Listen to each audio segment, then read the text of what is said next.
हमने जो अपनी लास्ट एपिसोड थी उसके अंदर देखा था कि लारावेल के अंदर जो व्यूज़ होते हैं किस तरीके से काम करते हैं, कंट्रोलर्स कैसे बनाते हैं, मॉडल्स कैसे बनाते हैं और माइग्रेशंस कैसे बनाते हैं।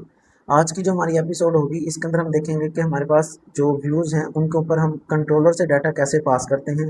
और जो लारावेल है वो बिल्ट इन अपना टेम्पलेट इंजन यूज़ करता है। उस टेम्पलेट इंजन का नाम है ब्लेड टेम्पलेट। और लारावेल ब्लेड टेम्पलेट इंजन ही क्यों यूज़ करता है, इसके कुछ बेनिफिट्स हैं। और वो बेनिफिट्स क्या हैं कि एक तो ये हमारे पास एक्स जो अटैक है क्रॉस स्क्रिप्टिंग का, उससे महफूज करता है। इसके अलावा हमारे पास अपने इसके बिल्ट इन ब्लेड डायरेक्टिव्स मिल जाते हैं जो कि हम अपने व्यूज़ के अंदर यूज़ करते हैं। इसी तरीके से जो मेन है वो ये कि ये हमारे पास अपने कंपाइल्ड व्यूज़ हमें देता है ब्लेड टेम्पलेट इंजन। तो हर टाइम जो है वो लारावेल जब भी हमारे पास रिक्वेस्ट आती है तो वो एक नई फाइल नहीं क्रिएट करता, बल्कि वो जो पहले से कंपाइल्ड व्यू होता है उसी को ही एग्जीक्यूट करता है। तो अब हम देखते हैं कि लारावेल के अंदर हम अपने कंट्रोलर से डाटा को किस तरीके से व्यूज़ के ऊपर पास करते हैं। हम अगर बात करें तो ये हमारे पास जो हमने लास्ट अपनी एपिसोड के अंदर व्यू बनाया था वो ये व्यू था। अगर हम अपनी एप्लीकेशन को रन करें ब्राउज़र के ऊपर तो वो कुछ ये हमें रिजल्ट देती है। ठीक है, अब हमारे पास ये वाली जो फाइल थी HTML की, ये फाइल किस कंट्रोलर से कॉल हो रही थी हम वो देख लेते हैं। ये होम टेस्ट का कंट्रोलर था। अब मेरे पास ये सिंपल एक फाइल है व्यू, मेरे पास एक हेल्पर फंक्शन है जिसके अंदर मैंने ये HTML फाइल का जो पाथ है वो दिया हुआ है और वो हमारे पास जो फाइल है वो एग्जीक्यूट हो रही है ब्राउज़र के ऊपर। अब लेट्स सपोज करें कि हमारे पास एक डॉलर यूज़र्स की एक अरे है, इसके अंदर अली, अहमद, जैसी। ठीक है,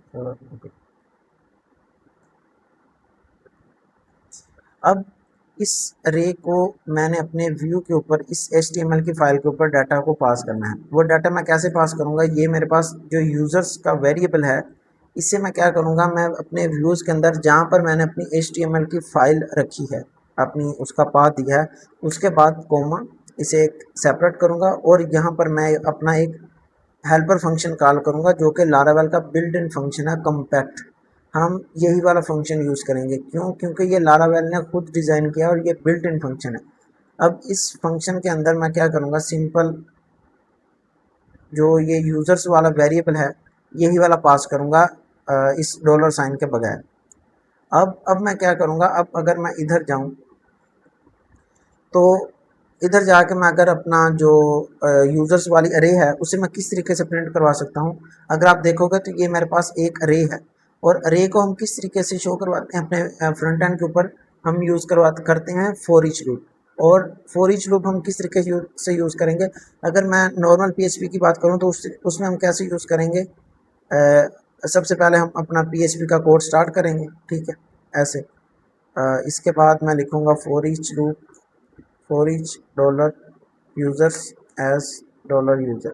ठीक है, अब मैं क्या करूँगा, यहाँ पर एको करूँगा डॉलर यूज़र। ठीक है, इस तरीके से मैं अपना कोड करूँगा। अब अगर मैं अपने इसी कोड को ब्राउज़र के ऊपर रन करता हूँ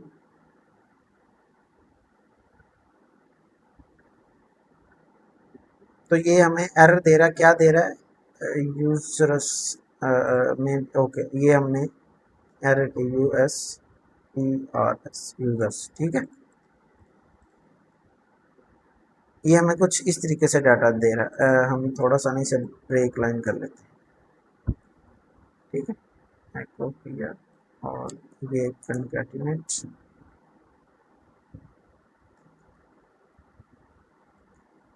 ठीक है,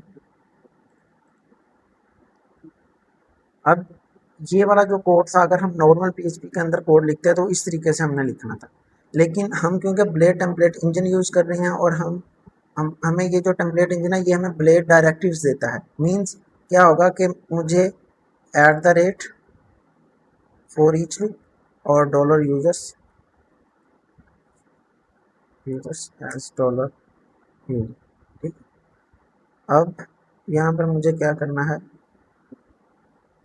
डॉलर यूज़र और at the rate and for each.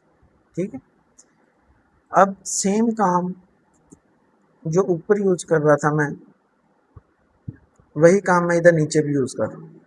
ठीक है, अब अगर हम इसके आउटपुट देखें तो सेम हमें वही आउटपुट मिल रही है। अब आप देखें कि आपके लिए कौन सा कोड ज़्यादा इजी और रीड करने के अंदर आसान हो रहा है। अगर आप देखेंगे तो ये हमारे पास कोर पीएचपी का कोड है, और अगर आप ये देखेंगे तो ये हमारे पास ब्लेड डायरेक्टिव्स हमने यूज़ की हुई। ठीक है, तो इस तरीके से हम अपने व्यूज़ के ऊपर जो डाटा है वो पास करते हैं। तो आई होप आपको इस चीज़ की अंडरस्टैंडिंग हुई होगी। इसके अलावा हमारे पास कुछ और भी बड़े डायरेक्टिव्स हैं, जैसे कि अगर मैं हम बात करें कि हमारे पास इफ़, हम इस तरीके से इफ़ कंडीशन जो है वो यूज़ करते हैं, डॉलर लेट्स सपोज के 5 इक्वल टू, ठीक है, और एल्स जो है फिर हम इस तरीके से यूज़ करते हैं। और इसी तरीके से अगर हम जाएं तो एल्स इफ़, इस तरीके से हम अपना नॉर्मल पीएचपी का जो कोड है वो यूज़ करते हैं। लेकिन हमारे पास जो ब्लेड डायरेक्टिव्स हैं वो हमें इस चीज़ को इजी वे के अंदर देते हैं। कैसे? एट द रेट इफ़, ये कोड लिखा मैंने, ठीक है, इसके बाद eight the rate else if, ठीक है, और एट द रेट एल्स, और at the rate and if. ठीक है, हमें इस तरीके से हम यही वाला अपना कोड जो है वो कम लाइंस के अंदर और ज़्यादा एफिशिएंट वे के अंदर, ज़्यादा क्लैरिटी के अंदर, ज़्यादा जो हमें बेहतर रीडेबिलिटी देगा, उस तरीके से हम अपने कोड को लिखेंगे। तो इस पर्पज़ के लिए हमारे पास ब्लेड डायरेक्टिव्स हैं। अगर हम अपने लारावेल की ऑफिशियल डॉक्यूमेंटेशन के ऊपर जाएं तो यहाँ पर इन्होंने ये हमें सारी ब्लेड डायरेक्टिव्स जो हैं वो दी हुई हैं। ये देखें, इसी तरीके से अनलेस, ये इस सेट इस तरीके से देते हैं, फिर एंड इस सेट करते हैं, फिर एम्प्टी है, एंड एम्प्टी है, और ये